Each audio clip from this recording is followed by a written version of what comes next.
Hi everyone, how you doing? Reverend Paul here from Trinity Anglican Church and from Descent, God's Church Deployed, with this week's message from the truck. And I actually am in the truck for a change.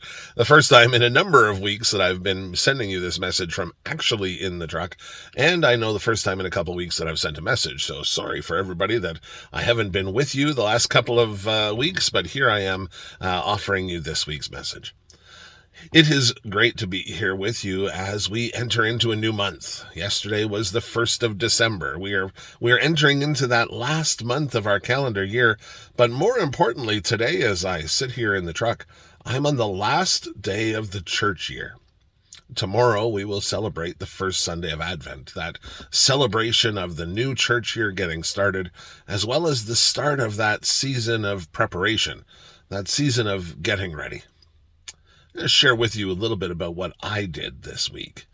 So earlier on in the week, some of you may recall on Monday and Tuesday, we had a wee bit of a snowfall. Some would call it a snowstorm, but I'm not going to call it a snowstorm. It was just a significant snowfall. For the first snowfall, anyway. Certainly we'll see more significant snowfalls later in the winter, I'm sure.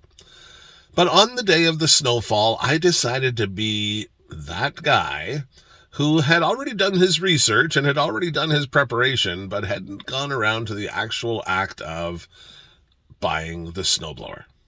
That's right, in the middle of the first snow of the year, I'm the guy who called the dealer and said, "Yep, I need to buy a snowblower. When can I come and get it?" Now, I'm not usually that way. I usually am a little bit more organized than that. Sometimes, depending on the topic, but particularly around technology and machinery in particular. But this year, I wasn't ready. I wasn't quite ready for that decision to make that big jump, partially because as we just moved up here from the Windsor area where your leaf blower can double as your snow blower. I'm not kidding. There were a couple of winters living down in Windsor that I didn't have to do much more than sweep the driveway and didn't have to shovel at all in some years. But that's not the reason why I wanted to share the story with you about the snowblower. I'm going to get to that in just a second. So tomorrow, Sunday, the 3rd of December, we're going to enter into the season of Advent. We will officially mark that season. We will light our candle in the Advent wreath. We will sing those Advent hymns that are so familiar to us. We will start to hear those Advent readings that are so very familiar. That be prepared, stay awake, be ready. And as we listen to those words, we sometimes get ourselves wrapped up into thinking that it's about a warning. Make sure your house is decorated because Christmas is coming, or make sure that you've got all the Christmas presents bought because the 25th will be here before too long. And I want to share with you that that's not actually what Advent is preparing us for. So I want to get back to my snowblower story for a second, because you see, I bought the snowblower and we picked it up yesterday and brought it home in the rain, but brought it home and dropped it off in the garage, and it is now ready. I don't know when the next snowfall is going to happen. It could be tomorrow. It could be next week. It could maybe not even happen this month and waits until 2024 before we get another snow. From all of the predictors and forecasters, it's quite possible I might not need that snowblower at all this year if that El Nino theory comes to play. But as I was considering this purchase, I realized that I wanted to be ready for whenever it came. I didn't want to be scrambling on the 15th of January or the 7th of February or whatever day it would happen to be that I would look outside and say, boy, I wish I had prepared myself by getting that snowblower. But instead, I wanted to make sure I was ready for whenever that day was going to come. We sometimes get ourselves caught up in Advent of thinking that Advent is a time of preparation for Christmas. And it's not actually meant for that. Advent is meant as a time for us to prepare for when Christ will come again. Our Advent is our time to prepare for when the King will arrive, and as we declare regularly in our worship, will judge and will decide and will make ready for us the kingdom as he's promised it to us. Advent isn't about we've got 4 weeks and now we've got 3 weeks and now we've got 2 weeks as a countdown to making sure that you've got everything ready for under the tree.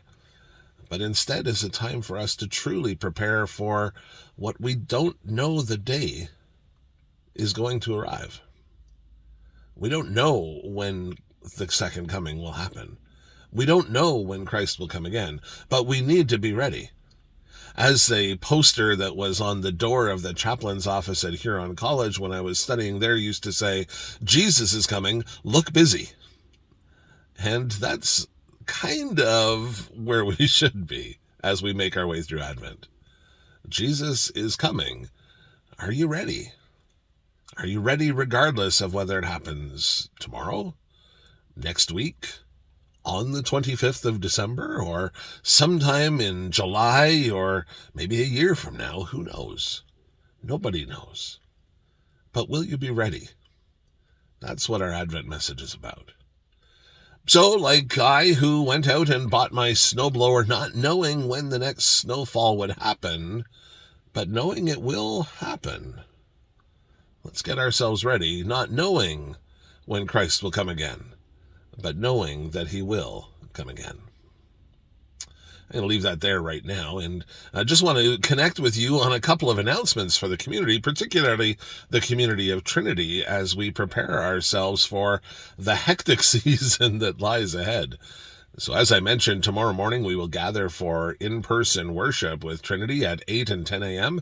And then the community of the Sent will gather at noon, as has been our pattern.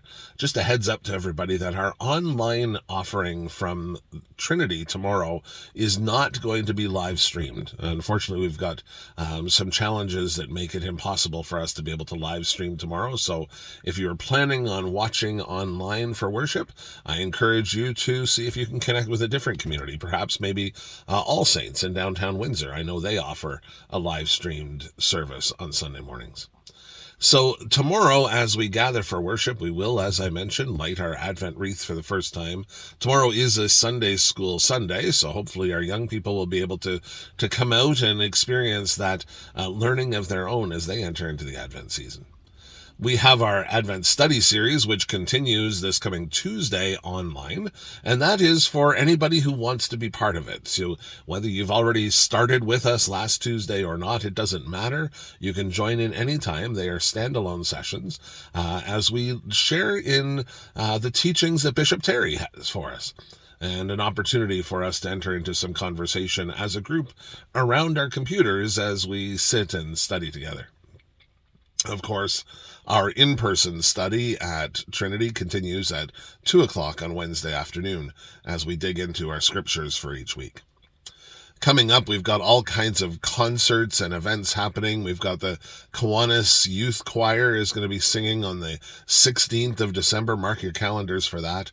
I know that we've got a fantastic service of lessons and carols for Christmas being led by our parish choir that happens on Sunday the 17th of December. So that's just a couple of weeks away. And a beef dinner that happens before that. Limited number of tickets, so make sure you get your tickets soon. You can contact the office for those. But our service of lessons and carols as we, again, prepare ourselves. There is going to be a celebration, a party, if you will, happening on December 20th, 13 food and beverage. Looking forward to sharing with them as, again, the parish choir steps up and leads us through some carol singing. Whether that's Frosty the Snowman or Come All Ye Faithful, it'll be everything in between. And that's happening at 13, which should be a lot of fun, going and singing our carols at the pub. That's at 7 o'clock in that evening. There's no need to pre-book or anything like that. Just show up and sing along as Brent and the choir lead us through that evening together. I know that the seniors luncheon, the seniors luncheon is happening on the 14th of December. That's the Thursday before, Thursday between the second and third Sunday of Advent. So please consider that as part of your journey for this year, as well as we move to Christmas Eve. There are all kinds of different service times and so on all over the place. So I encourage and ask you to keep a close eye on the posters that are attached to your email today to know when and where all of these different events are taking place. Lots of stuff going on, lots of opportunities for us to gather as community, lots of opportunities for us to get ready for what we don't know lies ahead, but at the same time, what we do know lies ahead. An interesting place to be when we know it'll happen, but we know not when. So stay awake, be ready, as we prepare for Jesus' coming. Well, that's about it for right now. I think I've spoken long enough, so my friends, may you keep the shiny side up and the rubber side down. Blessings to you all from this week's Message from the Truck. We'll talk to you again real soon. Bye for now.